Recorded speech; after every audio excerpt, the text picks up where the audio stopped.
ब्रह्मोपदेष्ट्रे मे गुरवे दैवताय च प्राप्याय प्रापकायास्तु नमः श्रीनिधये नमः। नमो वेंकटेशाय।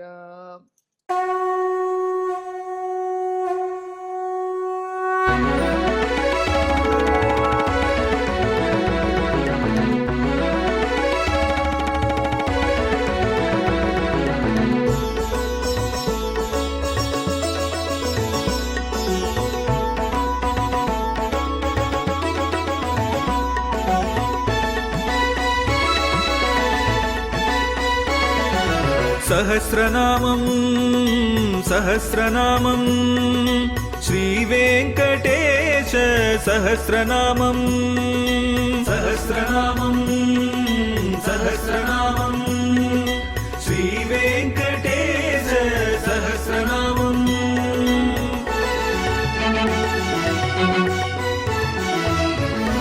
உலகில் கலிவினை தோஷம் அகற்றும் நாமம் சஹஸ்ரநாமம். உயர்வுகளை வாழ்வில் அளிக்கும் நாமம் சஹஸ்ரநாமம். திருமலையில் தினம் அர்ச்சனை நடைபெறும் நாமம் சஹஸ்ரநாமம். திருவேங்கடனின் தரிசனம் காட்டும் நாமம் சஹஸ்ரநாமம். சகஸ்ரநாமம் சகஸ்ரநாமம் ஸ்ரீவேங்கடேச சகஸ்ரநாமம் சகஸ்ரநாமம் சகஸ்ரநாமம் ஸ்ரீவேங்கடேச சகஸ்ரநாமம்.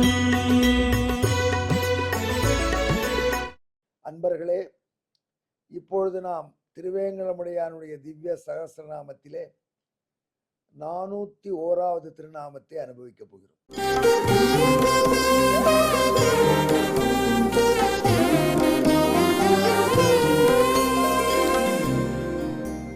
இது ரொம்ப சிறிய பெயர் தான், சக்ரி என்று இந்த திருநாமம் அமைகிறது. சமஸ்கிருதத்தில் சக்ரி என்றால் என்ன அர்த்தம்? சக்கரத்தை உடையவன் சக்ரி. ஆனால் சக்கரத்தை உடையவனுக்கு சக்ரி என்று சொல்லும் பொழுது ஒரு விகுதி வைக்கிறார்களே, மது முதலிய விதிகளை சார்ந்தது. என்னது வடமொழி இலக்கணம் சொல்றேன் இப்போ கேட்குறீங்களா? அந்த மது என்ற வகையிலே வரக்கூடிய இனிச் என்கிற இந்த விகுதியானது எதை காண்பிக்கும் என்றால் சக்கரத்தோடு எப்பொழுதும் தொடர்பு உள்ளவன் என்ற பொருளை காண்பிக்கும். நித்திய யோகே என்று சொல்வார். அதாவது எம்பெருமான் கைகழலா நேமியான்னு ஆழ்வார் பாடுவது போல சக்கரத்தை விட்டு அவன் இருப்பதே கிடையாது. எப்பொழுதும் சக்கரத்துடனே இருப்பான். அப்படி இல்லையே, திருவல்லிக்கேணி பார்த்தசாரதி கோயில எம்பெருமான் சேவை சாதிக்கிறாரே மூலவர், அவரை சங்கு மட்டும் தானே வச்சுட்டு இருக்கார். ராமபிரானா அவதரிக்கிறானே, அப்போ வில்லு மட்டும் தானே வச்சுட்டு இருக்கான், வில்லு அம்பு தான். மன்னார் ராஜகோபால சுவாமி பாருங்கள், அந்த கையில் ஒரு இது வச்சுருக்கா, செண்டுங்கிற ஆயுதம். இவ்வளோதான, சக்கரம் கிடையாது. எப்பொழுதும் சக்கரத்துடனே இருக்கிறான் என்று எப்படி சொல்கிறீர்கள்? நித்திய யோகே மத்துப் என்று ஏன் எப்பொழுதும் கைகழலா நேமியான் என்று? நேமி என்றால் சக்கரம், சக்கரம் கையை விட்டு கழலாது, கையில் எப்பொழுதும் இருக்கு என்று ஏன் சொல்கிறீர்கள்? சக்கரத்தை உடையவன் சக்ரி, எப்போ தேவையோ அப்போ சக்கரத்தை எடுத்து பயன்படுத்துவான் என்று சொல்லலாமே. சொல்லலாம், ஏன் சொல்லல? எம்பெருமானுக்கு சக்கரத்துக்கும் உள்ள தொடர்பு எப்பொழுதும் உண்டு அப்படிங்கிறது ஒரு முக்கியமான வேதாந்த கருத்தை காட்டுகிறது. ஆகம சாஸ்திரங்கள் படி எம்பெருமான் சுதர்சனன், அவனே சக்கரத்துக்குள்ள சக்கரத்தாழ்வானாக சுதர்சனாகவும் பகவான் அவதாரம். அவனே அவன், அவனுக்கே உரிய ஆயுதம் இந்த சுதர்சனம். அது அவனை விட்டு எப்பொழுதும் பிரியாது. நாம் என்னவோ பிரிஞ்சிருக்கா மாதிரி நினைப்போம், ஆனால் உள்ள எப்பொழுதும் இருக்கும். அனன்யா ராகவேணாகம் பாஸ்கரேன பிரபாயதா என்று பிராட்டி சொல்லியதாக ராமாயணத்தில் ஒரு வார்த்தை வருகிறது. சூரியனும் அவனுடைய ஒளியும் எப்படி பிரிக்க முடியாதோ அப்படி அண்ணலையும் என்னையும் பிரிக்க முடியாது என்று பிராட்டி சொல்கிறார் ராவணனுக்கே. பிரித்து விட்டுதான் நீ நினைக்கிறாயே பைத்தியக்காரா, இது ஒரு நடிப்பு தான். நாங்கள் எப்பொழுதும் இணைந்திருப்போம், எல்லாருக்கும் தெரியாது. மைக்ரோஸ்கோப்பி கைங்கிற மாதிரி ஒரு ஸ்பிரிச்சுவல் மைக்ரோஸ்கோபிக் கை தான் அது புரியும் என்பதாக வேத சாஸ்திர சக்ஷுஸ் என்று சாஸ்திரமாகிற கண்ணிலாரை பார்க்கக்கூடியவர்களுக்கு ஒன்று தெரியும். எம்பெருமான் பிராட்டியை விட்டு பிரிய மாட்டான், சக்கரத்தை விட்டும் பிரிய மாட்டான். இது வரலாறுகளை பாருங்களேன், அங்கேயும் நன்னா புரியும். எம்பெருமான் ருக்மிணி பிராட்டியோடு சதுரங்கம் விளையாடுறான், செஸ் விளையாடுறான், சொக்கட்டான். அந்த சமயத்துல ஒரு பெரிய கிருத்தியை, பூதம், பேய் காசிராஜனால உருவாக்கப்பட்டது, துவாரகையை நோக்கி வருகிறது. துவாரகை மக்களை எப்படி ஊரை எரிப்பேன், உங்களை ஒழிப்பேன் என்று பயமுறுத்தி கொண்டு வருகிறது அந்த கிருத்தியை என்கிற பேய், பூதம். எம்பெருமான் அசால்ட்டாக செஸ் விளையாண்டுருக்கான். உண்மையிலே என்ன பண்ணோம், பேதம் வந்து பூய் வந்துடுதுன்னா முதல்ல போய் நிற்கணும் தலைவனாக. அதெல்லாம் ஒன்றுமே பண்ணலை. அவர் பாட்டு ருக்மிணியை அடுத்த மூவ் அப்படிங்கிறான். எவ்வளோ அசால்ட்டாக கான்ஃபிடென்ட்டாக கண்ணபிரான் அமர்ந்திருந்தான்னா, அந்த பேய் உள்ளே நுழைந்த கண்ணபிரானை தாக்கி மக்களை தாக்கலாம் என்கிற எண்ணத்தோட கண்ணபிரான் ருக்மிணி இந்த இடத்துக்கு வந்தவாறே சக்கரத்தாழ்வார் பேயை நோக்கி தாக்க ஓடினார். எங்கிருந்து வந்தார், எப்படி இருந்தார்? விளையாடும் பொழுது எம்பெருமான் சக்கரத்தாழ்வாரை வைத்துக்கொண்டு விளையாடினானா, இல்லை சக்கரத்தாழ்வார் இல்லாமல் விளையாடினானா என்றால், அவன் சக்கரத்தை எல்லாம் ரிலாக்ஸ்டா பக்கத்தில் வச்சிருக்கான், எடுத்து பிராட்டியோட விளையாடிருக்கான்.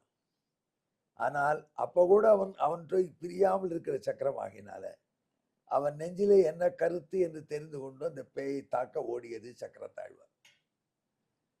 தன்னை விட வலிய போர்ஸ் தன்னை தாக்க வந்தவாறே அந்த பேய்க்கு கோபம் வந்து அது காசிராஜன் மீது பாய்ந்தது. இந்த பேய்கள்லாம் என்ன பண்ணுவான், கிருத்தியை பூதங்கள்லாம் அவைகளுக்கு என்ன வேலை முடியுமோ அதான் கொடுக்கணும். அதை விட ஓவர்லோட் பண்ணால் அது அடுத்த நிமிஷம் லோட் பண்ண வேலையை பாயுமா. நல்ல வேலை பார்த்தீங்களா, இது நமக்கு அந்த மாதிரி வேலையாட்கள் இப்போ இல்லை. அவங்க எவ்வளோ வேலையோ, ஆனால் அதே நம்ம கொடுக்குறதில்ல அவங்களுக்கு. அதனால அவங்களும் கவலைப்படாமல் இருக்காங்க. இந்த பூதத்துக்கிட்ட முடி அவங்களுடைய மனத்தத்துவம் அப்படி. இப்போ சக்கரத்தாழ்வார்னு ஒரு பெரிய ஃபோர்ஸ் இருக்குது, அது என்னால் அடிக்க முடியலை. அப்படிப்பட்ட வலிமை மிக்கவர் மீது ஏவினாய மடையா பார், உன்னையே தாக்குறேன்னு வந்துருவான். அப்படி வந்துடுத்து அந்த கிருத்தியை காசிராஜனை நோக்கி. நம்ம என்ன செய்ய முடியும்? காசிராஜனை நோக்கி வந்தது, காசியை அழித்தது, ராஜாவை எரித்தது. காசி முழுக்க சாம்பல் தான், நகரமே சாம்பலாக போயிடுது. ஹரபுர புலோஷ காரணா ஜெய ஜெய ஸ்ரீ சுதர்சனா என்பார் சுவாமி தேசிகன். ஹரபுரம் என்பது காசி, சிவனுடைய ஊர். இது அந்த காசிபுரத்தையே அழித்து சிவக்ஷேத்திரத்தை எரித்து தள்ளியது. சிவக்ஷேத்திரமானாலும் அங்கே ஆதிக்கடவுள் பிந்து மாதவன் தான். காங்கி கங்கை கரையிலே பிந்து மாதவன் சன்னதி இருக்கு, அற்புதமான சன்னதி. நாங்கள் அண்மையில போய் சேவிச்சோம். எவ்வளவோ படி ஏறி மேலே போய் சேவிக்கணும் பிந்து மாதவனை. நல்ல வேலை இந்த வயசுல வந்தோம், இன்னும் நாளோ படி ஏற முடியுமோ தெரியாது. அந்த பிந்து மாதவன் அவ்வளோ அழகாக எழுந்தொழி இருக்கிறான். அவன் க்ஷேத்திரம் அது. இருந்தாலும் சிவபெருமானுக்கு ஏற்றம் கொடுத்து அதை சிவக்ஷேத்திரமாகவே அவர்கள் அனுபவிக்கும்படியாக பண்ணிவிட்டான் எம்பெருமான். அந்த காசிபுரம் முழுக்க ஒரே சாம்பல் ஆயிடுச்சு. அந்த சாம்பலெல்லாம் நந்திகேஸ்வரை விட்டு பகவான் சிவபெருமான் பெரிய குதிரில் போட்டு குவிச்சு வேணுட்டான் ஸ்டோர் ஹவுஸில். எதுக்குன்னு கேட்டால், அவருக்கு தினம் விபூதி பூஜிக்க தேவையாகும், அடியவர்களுக்கு விபூதிக்கு ரொம்ப வசதியாக இருக்கணும்ட்டான். அப்படி காசி நகரை எரித்தான் கண்ணபிரான் கண் இமைப்பதற்கு முன்னாடியே. அதனால அவனோட சக்கரத்தாழ்வான் எப்பொழுது இருக்காங்கிறதுக்கு ஒரு எக்ஸாம்பிள். இல்லை சக்கரம் பக்கத்தில் இருந்து தானே போச்சுன்னா, நீங்க சொன்ன ராமாவதார் நிகழ்ச்சியை பாருங்கள். காக்கை சீதையின் மார்பிலே குதறியது, குருதி சொட்ட வைத்தது. அவள் மடியிலே தலை வைத்து படுத்திருந்த பரந்தாமன் எம்பெருமான் ராமபிரானுடைய நெத்தி போட்டுல சீதாதேவியின் மார்பகத்திலிருந்து குருதி சொட்டு சொட்டியது. அதனாலே தூக்கங்கள் இருந்த எண்ணபிரான் கண்ணபிரான் ராமபிரான் கண்ணை விழித்து பார்த்தான். கோபம் தாங்கல. ஆசை பிரியையான காதலி சீதாதேவி அவளுடைய மார்பகத்தை யாரோ கொதறி இருக்கா, அவன் பொறுப்பானது. யார் பாம்போட விளையாடுறது என்று ராமபிரான் நாலா பக்கமும் பார்த்தான். இந்த காக்கை எங்கேயாவது ஓடி தொலைக்கப்படாது. அதை உதிரம் படி இந்த கரையோட மூக்கிலே கரை இருக்க, காக்கை அலகிலே கரை இருக்க, ஒரு மரத்திலே உட்கார்ந்து ராமபிரானே இப்படி சாஞ்சு பார்த்து என்ன பண்ணுவீங்க என்ன? ஏன்னா காக்கைக்கு என்ன பண்ண முடியும்? ராமபிரான் இப்போ விரவப்படுத்துறான். அவன்கிட்ட பானம் இல்லை, வில்லு இல்லை. வில்லில் பானம் வந்தால் குறி பார்த்து காக்கை அடிக்கலாம். காக்கைக்கு பயம் வரும்.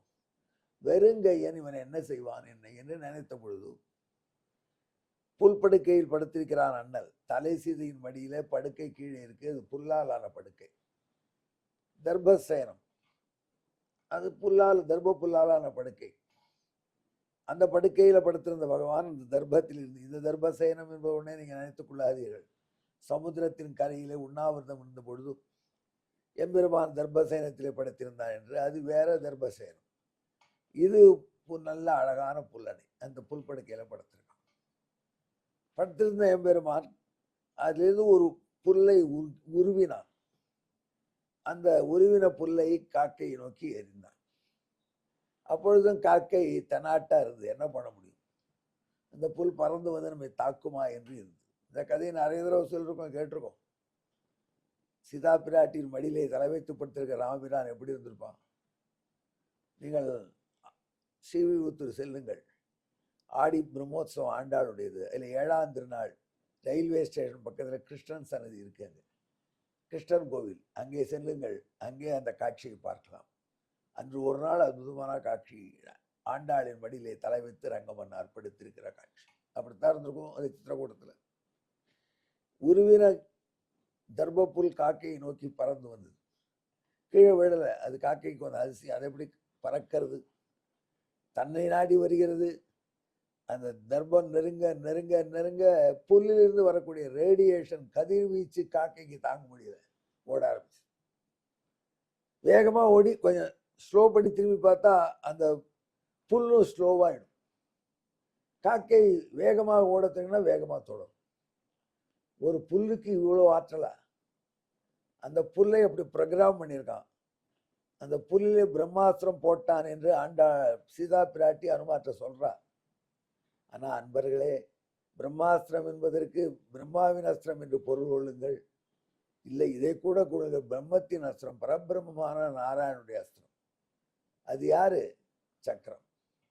அந்த சக்கரம் ஆயினால்தான் அது காக்கை வேகமாக ஓடினால் வேகமாக துரத்தும். காக்கை நின்றால் தானும் நிற்கும். காக்கை ராமபிரான் பக்கம் திரும்பி சரணாதி பண்ணுவது போல் வந்ததுன்னா தானும் பின்னாடி ஓவர்டேக் பண்ணி அடிக்காது. நமது திரைப்படங்களிலே கிளைமேக்ஸ் காட்சியில் ஒரு போலீஸ் ஜீப் வரும். அந்த போலீஸ் ஜீப் எப்பொழுதுமே அந்த வில்லனை ஓவர்டேக் பண்ணாது. அப்போ தான் நமக்கு ஒரு திகில் வரும், அதுக்காக பண்ணுவாங்க. ஆனால் நடக்க ஓவர்டேக் பண்ண முடியல. ஏன்னா ஓவர்டேக் பண்ணக்கூடாது. அந்த காக்கை பிழையை உணர்ந்து மன்னிப்பு கேட்டால் வாய்ப்பு கொடுக்கும். இப்படிப்பட்ட சக்கரத்தாழ்வாரும் எப்பொழுதும் எம்பெருமான் பிரியாமல் இருப்பதனால சக்ரி என்பதாக அவனுக்கு திருநாள். இதுக்கான ஸ்லோகம் கேளுங்கள்.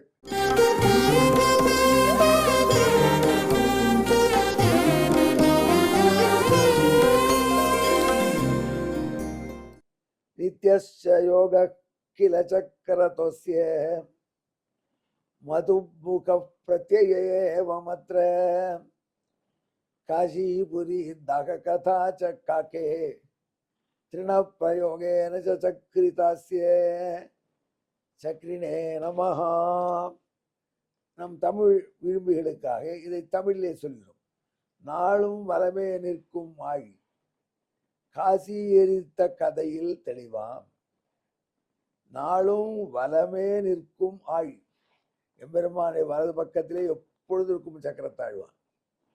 காசி எரித்த கதையில் தெளிவாம். காசி எரிந்து போற கதையில் இது தெளிவு. காகம் மீதே எரிந்த புல்லில் கரதுந்து நின்றதும் ஆழிதானே. எனவே எந்தை கைகடலா ஆழியான் என்னும் பொருளில் சக்ரியாமே. எப்பொழுதும் தன்னிடத்திற்குள்ள சக்கரத்தை வைத்துக் கொண்ட பகவான் காலச்சக்கரத்தை தன் வசத்தில் வைத்திருப்பான். நமக்கு எல்லா காலத்தையும் உருப்படியான காலமாக செய்து அருள வேண்டும் என்று அவனை பிரார்த்திப்போம். எங்கே என்னுடன் கலந்து ஜெபியுங்கள். சக்ரினே நமஹா. நமோ வெங்கடேசாயா. நன்றி, வணக்கம்.